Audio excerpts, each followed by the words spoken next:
Rural voice agritech show presented by national cooperative development corporation. नमस्कार, rural voice में आपका स्वागत है। मैं हूं हरवीर सिंह और हाजिर हूं rural voice agritech show presented by national cooperative development corporation को लेकर। इस शो में हम कृषि और सहयोगी क्षेत्र की एक नई तकनीक के बारे में जानकारी देते हैं, जिसका उपयोग कर किसान और दूसरे लोग अपनी आमदनी बढ़ा सकते हैं। शो में हम एक एक्सपर्ट वैज्ञानिक को लेकर आते हैं जो तकनीक की बारीकियां आपको समझाते हैं। इसके साथ ही इस तकनीक का उपयोग करने वाले एक किसान या एंटरप्रेन्योर से भी हम लोग बात करते हैं, जो तकनीक के व्यावहारिक पक्ष को आपके सामने रखते हैं। आज के रूरल वॉइस एग्रीटेक शो का विषय है आईओटी इन एक्वाकल्चर, यानी मछली पालन में इंटरनेट ऑफ थिंग्स का उपयोग। आइए शुरू करते हैं आज का रूरल वॉइस एग्रीटेक शो। मछली पालन का देश में उत्पादन तेजी से बढ़ा है। मछली पालन को हम लोग एक्वाकल्चर कहते हैं। एक्वाकल्चर में इंटरनेट ऑफ थिंग्स यानी आईओटी का इस्तेमाल होना शुरू हो गया है। वैज्ञानिकों ने आईओटी के इस्तेमाल की एप्लीकेशंस तैयार की हैं। इसके ज़रिए सेंसर लगाए जाते हैं जहां हम मछली का उत्पादन करते हैं। पानी की गुणवत्ता जानने के लिए, मौसम की स्थिति का डाटा एकत्र करने के लिए, पानी का तापमान जानने के लिए, मछलियों को समय पर भोजन देना है उसके लिए, कितनी मात्रा में देना है इसके लिए, ये तमाम सारे जो फैसले हैं वो सेंसर्स के ज़रिए मिलने वाली जानकारी पर आधारित होते हैं। इसी को हम लोग एक्वाकल्चर में इंटरनेट ऑफ थिंग्स कहते हैं। इसका दोहरा फ़ायदा है, समय पर फैसले, सटीक फैसले लेने के चलते मशीनें जिस तरीके से काम करती हैं उससे उत्पादन लागत घटती है और मछली का उत्पादन तेज़ी से बढ़ता है। तो यानी मछली उत्पादकों को आईओटी का इस्तेमाल करने से दोहरा आर्थिक लाभ है, उत्पादन लागत का कम होना, उत्पादन का बढ़ना। आने वाले दिनों में आईओटी का इस्तेमाल और तेज होगा। आईओटी एक्वाकल्चर में बात करने के लिए आज के हमारे एक्सपर्ट साइंटिस्ट हैं doctor Pratap Chandra Das. Doctor Das central institute of fresh water aquaculture Bhubaneswar में प्रिंसिपल साइंटिस्ट है। आइए बात करते हैं डॉक्टर प्रताप चंद्र दास से। डॉक्टर प्रताप चंद्र दास, रूरल वॉइस एग्रीटेक शो में आपका स्वागत है। एक्वाकल्चर अपने आप में हमारे लिए एक बहुत महत्वपूर्ण क्षेत्र हो रहा है, मछली पालन। डॉक्टर दास, मैं आपसे ये जानना चाहूँगा कि जो स्मार्ट टेक्नोलॉजीज आ गई हैं इंटरनेट को लेकर के, इंटरनेट ऑफ थिंग्स जो हैं, तो ये एक्वाकल्चर के लिए आईओटी के क्या मायने हैं? दिन ब दिन हमको इंटेंसिफिकेशन के तरफ हम लोग जा रहे हैं और जब इंटेंसिफिकेशन आ जाता है उसमें इनपुट्स जो हम लोग देते हैं उसका कॉस्ट इफेक्टिव मैनेजमेंट हमको करना बहुत जरूरी है और उसका डिटेल्स जो कंटिन्यूअस मॉनिटरिंग, जो इंटेंसिव मॉनिटरिंग मोड में होना भी जरूरी है। वो डाटा हम लोग कलेक्ट करते हैं, उसको हिसाब से हम लोग आहिस्ता आहिस्ता हम लोग आईओटी में भरोसा करके हम लोग मैनेजमेंट कर सकते हैं। ये टेक्नोलॉजी कैसे काम करती है एक्वाकल्चर में? कोई भी चीज तालाब में हम लोग क्या करते हैं, ऑब्जर्वेशन करते हैं, उसके बाद उसको इंटरप्रेट करते हैं कि हमारा ऑब्जर्वेशन को, और उसके ऊपर हम लोग डिसीजन लेते हैं। डिसीजन लेने के बाद हम लोग एक्शन दिखाते हैं। मैं साहब एक एग्जांपल देकर आपको समझाऊंगा। एरेक्टर स्टार्ट होने से डिजोलुशन बढ़ने लगेगा और जब डिजोलुशन 3 ppm से क्रॉस हो गया अब एरेक्टर को बंद करना है। तो ये जो है इंटरफेस जिसे हम लोग ऑब्जर्व कर रहे हैं कि 3 ppm से नीचे जो गया ऑक्सीजन और अभी एरेक्टर चलाना जरूरी है, ये पहले हम लोग डिसाइड करते थे और उसके लिए हमको भी तालाब में कहीं एक आदमी रहना जरूरी था, क्योंकि वो जाके एरेक्टर को ऑन करेगा, वो जाके ऑब्जर्व करेगा।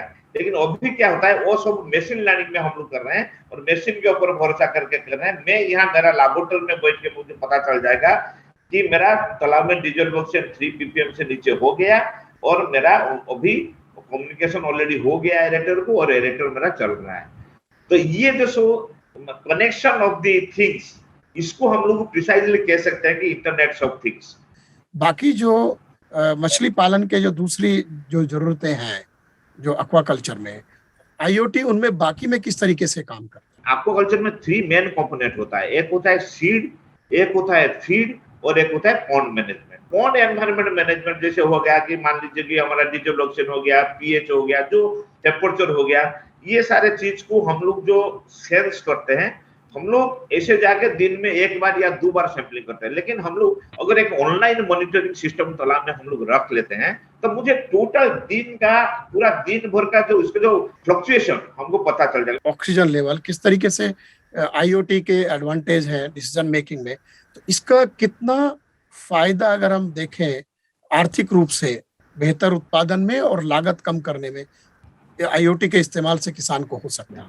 इसके लिए हम लोग एक स्टैंडर्डाइज्ड प्रोसेस करते हैं और 10 पॉइंट में मेरा इंस्ट्रूमेंट लगा रहता है, ऑनलाइन मॉनिटरिंग सिस्टम रहता है और मैं एक जगह पे बैठा रहूंगा, तो मेरे सामने सारे पॉन्ड का पिक्चर मेरे सामने रहता है, उसका water conditions, water fish behaviour, feed कितना दिया गया है, वो सारे कंडीशन मेरे सामने रहता है और मैं एक जगह पे बैठ के मैं डिसाइड कर सकता हूँ भाई ये पॉइंट में मुझे क्या करना है, ये पॉइंट में मैं क्या कर सकता हूँ। डॉक्टर प्रताप चंद्र दास, आप रूरल वॉइस एग्रीटेक शो में हमारे साथ जुड़े और आपने मछली पालन में आईओटी इंटरनेट ऑफ थिंग्स का किस तरीके से इस्तेमाल हो रहा है और उसके कितने फायदे हैं उसको लेकर विस्तार से जानकारी दी।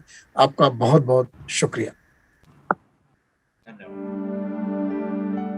जैसा कि अभी आपने आज के हमारे एक्सपर्ट साइंटिस्ट को सुना, और अब हम बात करते हैं एक ऐसे किसान से जो एक्वाकल्चर के लिए आईओटी का इस्तेमाल कर रहे हैं। आज के हमारे किसान हैं नीरज चौधरी, जो करनाल जिले में नीलोखेड़ी के पास अपना फिश फार्म चलाते हैं। आइए बात करते हैं नीरज चौधरी से। Neeraj ji, rural voice agritech show में आपका स्वागत है। नमस्कार सर। नीरज जी, मैं आपसे जानना चाहता हूं कि ये हम बात कर रहे हैं आईओटी इन एक्वाकल्चर, मतलब एक्वाकल्चर में इंटरनेट ऑफ थिंग्स के इस्तेमाल की टेक्नोलॉजी है। तो ये एक तो मुझे ये बताइए कि जो सामान्य तरीके से मछली पालन का जो प्रोसेस अपनाया जाता है उसके मुकाबले आपने जो आईओटी का इस्तेमाल क्यों शुरू किया? फिश फार्मिंग के अंदर क्या है, अभी स्मार्ट फार्मिंग करेंगे तो हमारा जो लॉसेस हैं वो कम हो जाएंगे। तो हमें मैन पावर और बड़े एरिया को मैनुअली अगर बात करें कि भी कंट्रोल करने के लिए काफी मैन पावर रिक्वायर्ड थी, काफी टाइम जो उसके अंदर जाता था, तभी भी हमारे लॉसेस जो है कवर नहीं हो पाते थे। बट जो आईओटी है ये आपका एक तरीके से आर्टिफिशियल इंटेलिजेंस बेस्ड काम करता है ये। तो इसमें काफी सारी चीजें हैं जो हमने डलवाई हैं और जिस पे हम काम कर रहे हैं फिशरीज में। तो हमें जरूरत लगी कि भी हम टेक्नोलॉजी के साथ जुड़ करके मछली पालन अगर करेंगे तो निश्चित तौर पे हम एक एक्वाकल्चर को एक नई दिशा।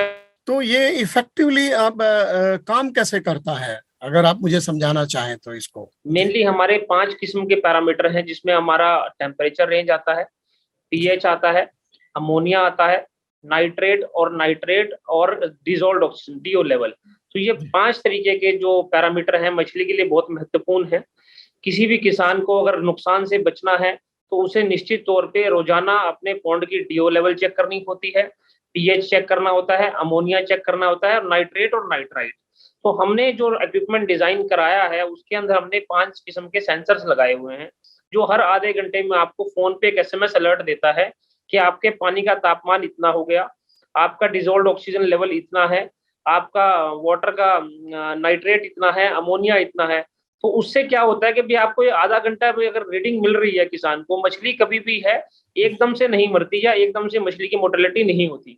जैसे ही आपका पीएच गड़बड़ाता है, पीएच आपको गड़बड़ाएगा, अगर आप एसएमएस पे भी नहीं ध्यान दे रहे तो आपको एक बजर अलार्म की तरफ से आपको नोटिफिकेशन मिलेगा कि भी आपके पॉन्ड का जो पीएच है वो खराब हो गया है। तो हम उसमें रिक्वायर्ड अगर उसमें एलएम डालना होता है, फिटकरी डालनी होती है या चूना डालना होता है या कोई केमिकल डाल के उसको बैलेंस करना होता है, तो हम उसका भरपूर मात्रा में उसका समय से पहले इस्तेमाल करके इस तरीके से हम उसको ठीक कर सकते हैं। तो अगर एक सबसे छोटा स्तर का कोई लगाना चाहता है, ये आईओटी का इस्तेमाल करना चाहता है, उस पे कम से कम कितना निवेश करना पड़ेगा? सर कम से कम अगर हम बात करें, अगर हमें अच्छी रीडिंग जिसकी रीडिंग्स में एरर ना हो या गलत रीडिंग ना दे हमें, तो 35 से 40 हजार रुपए का एक इक्विपमेंट बन पाएगा जिसमें किसान अगर अपने तालाब में लगाए तो उससे उसका नुकसान निश्चित तौर पे बच सकता है।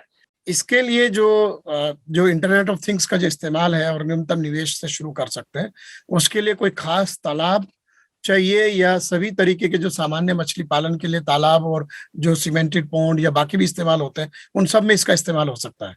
सर ये इस तरीके का उपकरण बनाया गया, ये सभी तालाब के अंदर काम करता है, चाहे सामान्य तालाब है, चाहे मिट्टी का तालाब है, चाहे आपका टैंक है या सीमेंट का टैंक है।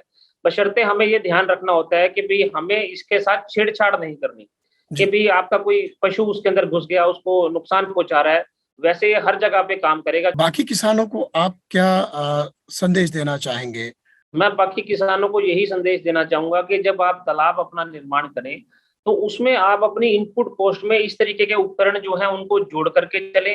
क्योंकि जैसे ही आप अपना बजट बनाते हैं, उस बजट में आप स्टार्टिंग से अगर टेक्नोलॉजी का उपयोग करेंगे, तो निश्चित तौर पे आपको पैदावार में, नुकसान में, इन चीज़ों में बहुत मदद मिलेगी। सो नीरज, आप रूरल वॉइस एग्रीटेक शो में आए और आपने internet of things in aquaculture, जो कि भविष्य की एक टेक्नोलॉजी है और उसके जरिए किसान बहुत फायदा उठा सकता है, उसके व्यावहारिक पक्ष को हमने आपसे जाना और ये सूचना सबके लिए फायदेमंद होगी। आप हमारे साथ इस शो पर जुड़े, आपका बहुत बहुत शुक्रिया।